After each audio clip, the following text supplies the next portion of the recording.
I just 4 spam emails for Norton Security and the spam 4 minutes time and my annual subscription has renewed. Yeah, I feel that. I've had that happen. I had this morning, I had my bank texted me from a number, like a real number, and said, and I quote, oh, I deleted it. Fuck. But basically said that your account is currently being reviewed for suspicious purchases. Please click this link and review your purchases.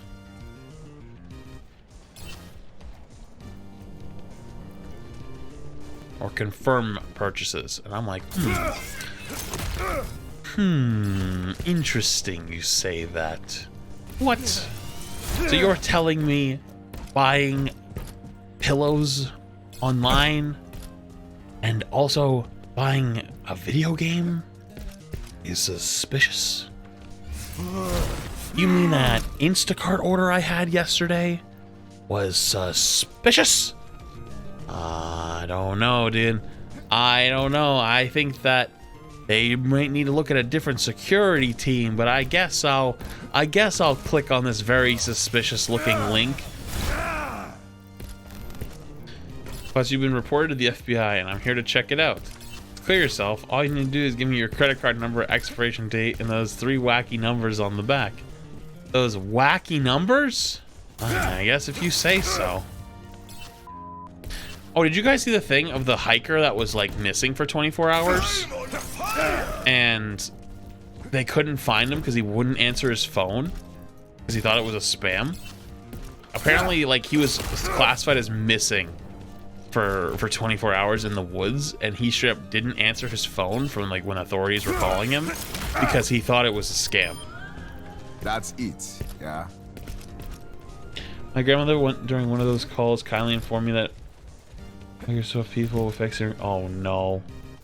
I've told this story before, but I'll tell it one more time, just for Flatventure if Cuber wants it. But my grandmother was actually, she actually fell victim to one of those scams, but didn't send the money because she was too dumb.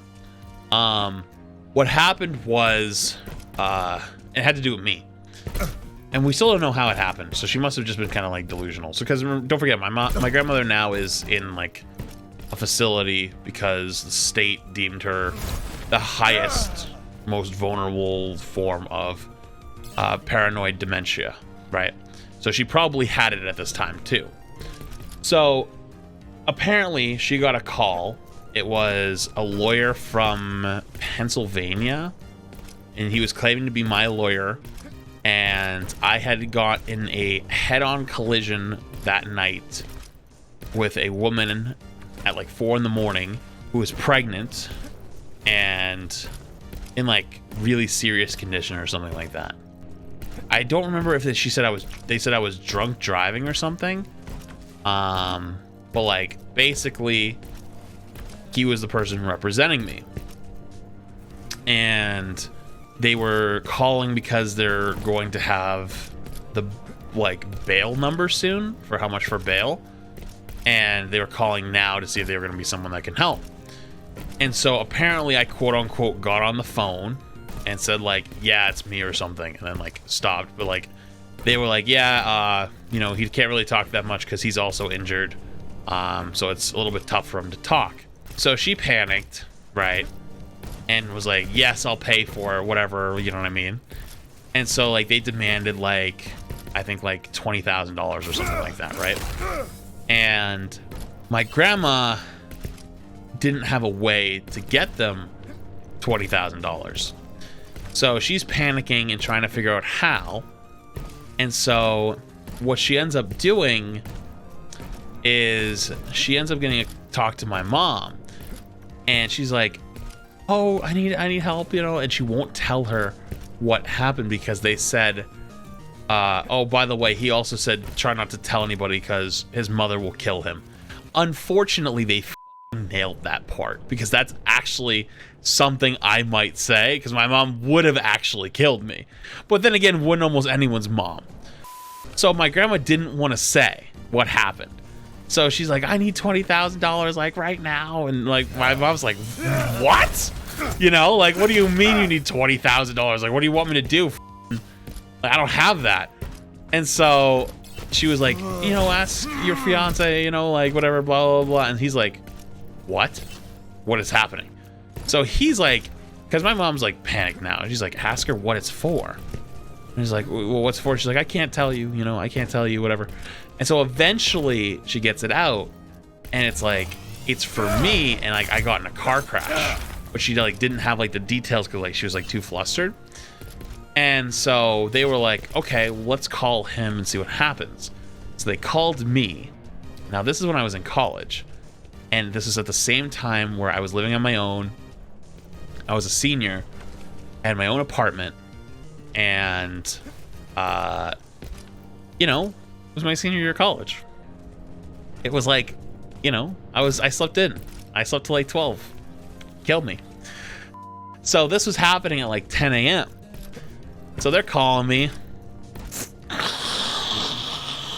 Fuck it, I'm just out cold. I'm just fully asleep. My mom is just like, I don't know what to do. So my grandma's still like screaming, right? Like, we need to do it right now, you know. We need to do it right now. We need it right now. And he's like, no, let's be smart about this and see if it's actually him. Because it doesn't, you know, it could be not. And my grandma's like, yes, it is him. Like, we have to do it right now, you know. So my mom's like kind of falling for it at this point. So luckily he's the only one that's like paying attention and is like, no, like this doesn't make sense. It doesn't make sense because where is he? Where did you say that he was? Like, what's called the town that he's in? She's like, I don't know. They said it was in like Pennsylvania. And he was like, hold the fuck up. Pennsylvania? He's in Rhode Island.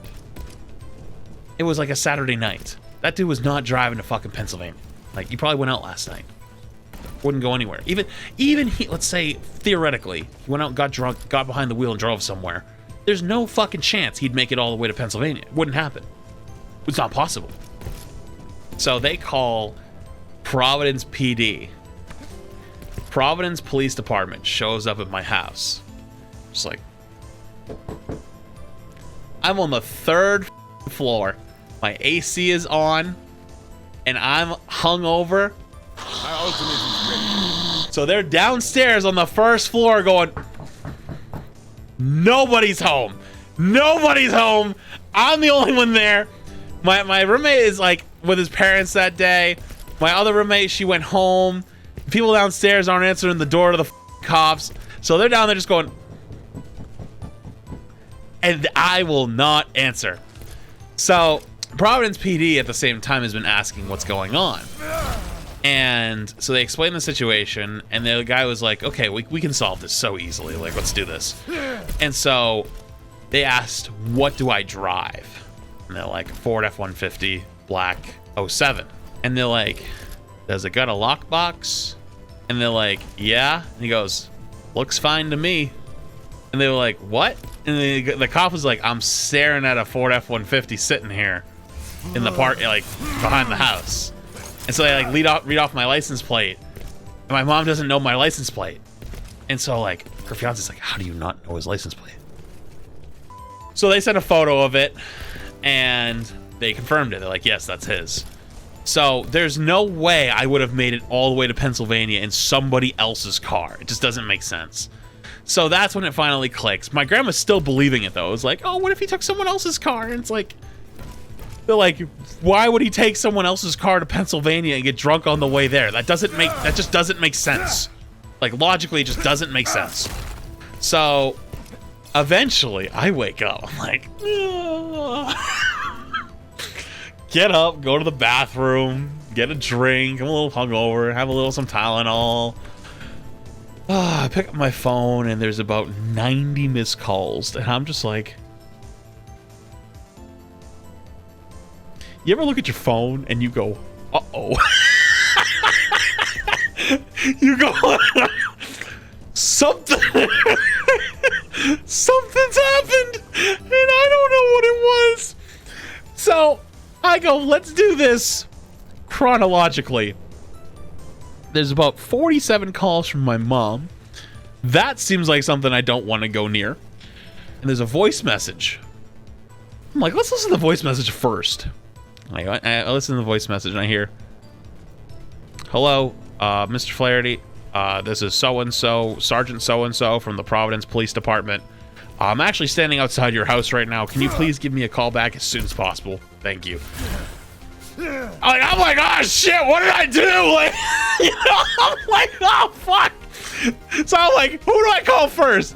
Do I call my mom or do I call the cops? So I chose the cops because I was less scared of them. You know, I was less scared of the cops. So I called them first, and I call and I get a dispatcher, and I'm like, hi, I got a call from you guys that you guys were at my house. And the dispatcher's like, uh-huh. And I was like, I was supposed to call you back, Sergeant so-and-so. He goes, one moment, please. And I get transferred. And this guy, he's like, hello? And I'm like, yeah. And he goes, are you Jeff Flaherty? I'm like, yeah. He goes, so you're not locked up?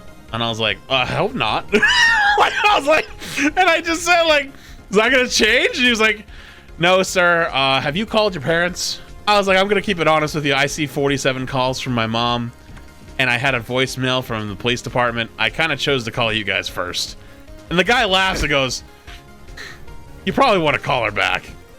And I was like, okay, sure.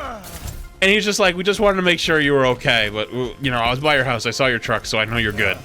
And I was like, okay. Well, yeah, I'm good. They were like, okay, make sure you call her back as soon as possible. And I was like, sure thing, I'll do it now.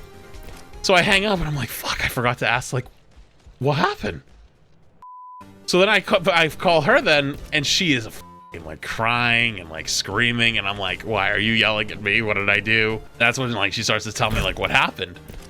And I kind of just go, wait, you guys thought I did what? Like I was like, y'all motherfuckers believe that? Like, there's no way. Like, I was like, dude, I was like, dude, I told you guys I didn't have gas money this week. How the f did I drive to Pennsylvania on a quarter of a tank and an F-150? That doesn't make sense. Like, and my mom goes, oh yeah, I forgot about that. Like, I was like, and I literally was bitching about it like 2 days before that I like didn't have the money to fill up my tank right now, and I was gonna get it on the weekend. And then she was like, oh, like, do you need money for it? And I was like, nah, it'll be fine. I get paid in like 2 days. I just have to wait. So I told her, if I haven't gotten paid, how the f did I drive all the way there? We talked about this.